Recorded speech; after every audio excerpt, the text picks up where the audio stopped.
Some aircraft are legendary. But the men who flew them became legends themselves. This is the story of two Blackbird pilots, and the legacy they carried into the skies. Lt.Col Ed Yeilding will forever be remembered for one flight. On March 6, 1990, as the SR-71 prepared for retirement, he pushed the Blackbird to its limits, flying coast to coast across the United States in just over 1 hour.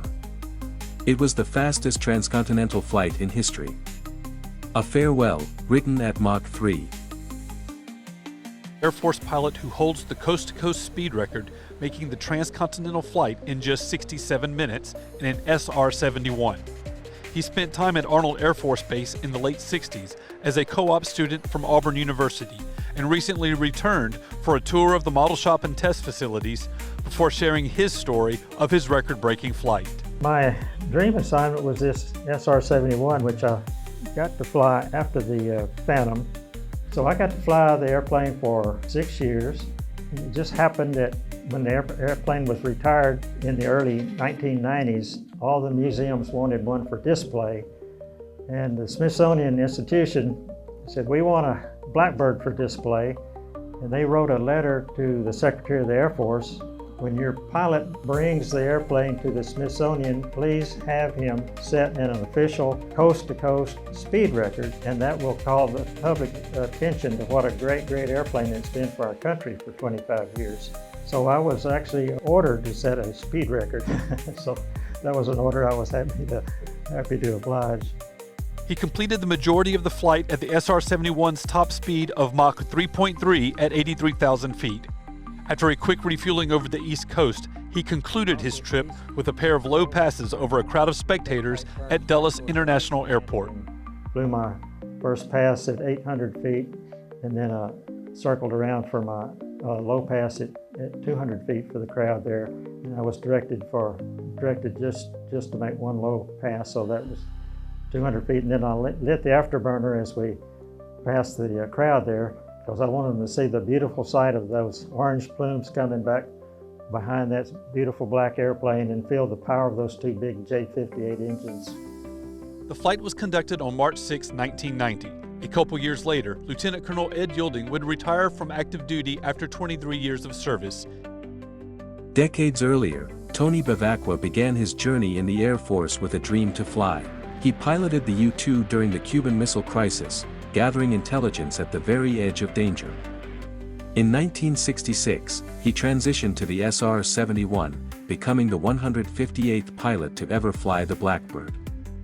Across 738 hours in the cockpit, Tony raced across skies few would ever dare to enter.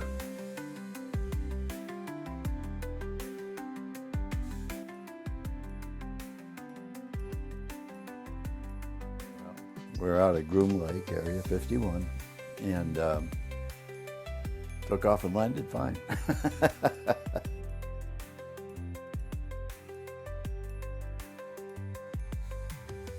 They had lines marked out for runway, so-called thing, but if something happened, you can go all over the place and not do any damage, hopefully. We never knew we had the most dangerous aircraft in the Air Force. That's the way it landed, and that's the way you're going to do it. Of course, the first time or two, we did keep the pogos on.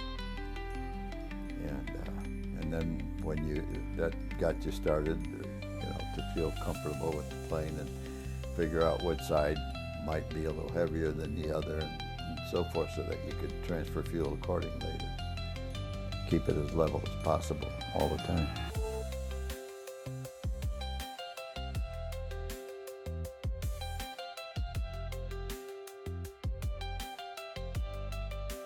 It's an outstanding piece of machine. I mean, it flies high, and it can carry a load of equipment and can collect a lot of stuff and go where other birds can't go.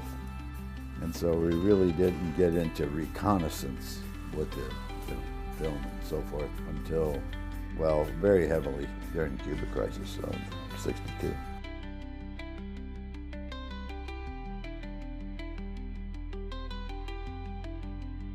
I've been a very fortunate man in the Air Force, being able to fly both the U-2 and the SR-71, or either one alone. But having both was just tremendous, and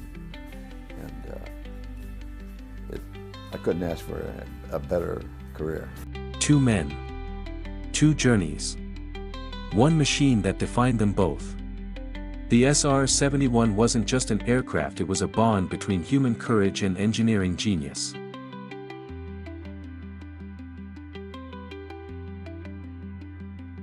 Over 4,000 missiles fired, and not one could touch it.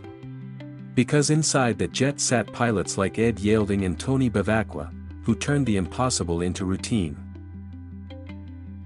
The Blackbird may be gone, but the stories of those who flew her will never be forgotten. This is their legacy. This is legendary aviation story.